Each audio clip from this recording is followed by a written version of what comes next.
Ahlan wa sahlan wa marhaban bikum.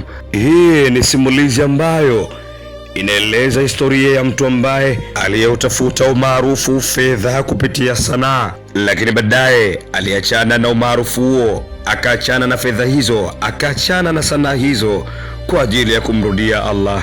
Ni simulizi ya kusisimua ya Sheikh Said Al-Zayan. Msomaji wako ni mimi Sharukani Said Bey, na hii ni Sharukani Online TV. Katika maisha ya mwanadamu kuna watu wanaotafuta furaha kupitia mali, umaarufu na starehe za dunia, lakini wapo wachache ambao baada ya kupata yote hayo hugundua kuwa bado mioyo yao haina utulivu. Na hivyo ndivyo ambavyo ilivyokuwa sehemu ya safari ya maisha yake Sheikh Said Al-Zayan. Alizaliwa mjini Rabat katika nchi ya Morocco mnamo mwaka 1952. Tangu akiwa mtoto alikuwa karibu sana na kituo cha radio na television, na hapo ndipo ambapo kipaji chake kilionekana mapema. Alianza kushiriki vipindi vya watoto, maigizo na nyimbo, na hakuchukua muda mrefu kuwa ni mmoja wa vijana ambao waliokuwa wakifahamika nchini humo. Sheikh Said Al-Zayan, kadri miaka ilivyosogea mbele, umaarufu wake uliongezeka. Alikuwa mwimbaji, mwigizaji, mtangazaji wa radio na television, mtunzi wa nyimbo na mtayarishaji wa vipindi. Alifanya kazi karibia miaka 20 katika tasnia ya habari na burudani, na alikuwa na wasanii wakubwa wa Kiarabu. Kwa macho ya watu wengi walieleza kuwa ama kwa hakika alikuwa amefanikiwa kwa kila kitu. Lakini nyuma ya tabasamu lake na mafanikio hayo aliyokuwa nayo, kulikuwa na swali lililokuwa likimsumbua moyoni mwake. Siku zote alikuwa akijiuliza kuwa, je, hivi ni kweli hii ndio ile furaha niliyokuwa nikiitafuta? Nikinukuu katika baadhi ya simulizi zake, anaeleza kuwa alihisi pengo kubwa moyoni. Licha ya umaarufu aliyokuwa nao, akaanza kusoma vitabu mbalimbali akitafuta maana halisi ya maisha. Siku moja alisoma kuhusu watu waliokuwa wakijiua katika nchi zilizoendelea, jambo lililomfanya atambue kuwa mali na maendeleo peke yake haviwezi kumpa mwanadamu utulivu wa moyo. Nyakati zikasogea, na wakati huo huo ambao anawaza yote hayo, ndugu yake alikuwa tayari amebadilika na kuanza kujifundisha dini kwa bidii. Mama yake mzazi pia hakuchoka kumwombea usiku na mchana ili Allah amuongoze kwenda katika haki. Dua hizo pamoja na nasaha za watu waliomzunguka zilianza kuugusa moyo wake.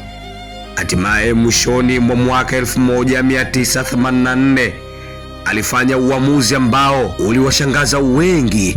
Alitangaza kuacha sanaa, umaarufu na maisha aliyokuwa akiishi, akisema kuwa alitaka kujifunza dini ya Allah na kuanza maisha mapya. Baadaye aliwahi kusema kuwa aligundua alikuwa anajua mambo mengi ya dunia, lakini hakujua vya kutosha kuhusu dini ambayo ndio sababu ya kuumbwa kwake. Ndipo akaamua kujitoa kikamilifu kutafuta elimu ya Kiislamu na kufanya da'wa. Alisafiri nje ya Morocco kwa zaidi ya mwaka mmoja kujifunza dini mikononi mwa wanazuoni wakubwa. Aliporudi, watu wengi hawakuamini mabadiliko yaliyotokea kwake. Walikuwa wakijiuliza, hivi huyu ni yule ambaye aliyekuwa msanii na mtangazaji mashuhuri? Subhanallah, hivi sasa ni mhubiri wa dini, anawalingania watu kumcha Allah na kurejea kwa Allah. Katika mmoja ya mahojiano aliyowahi kuyafanya akiwa msanii, aliulizwa swali na mmoja ya waandishi wa habari kuwa kama jina lake ni Said lenye maana ya mwenye furaha, je, linaendana na maisha yake? Kwa wakati huo alijibu kwa utani ya kwamba bado alikuwa anaitafuta furaha.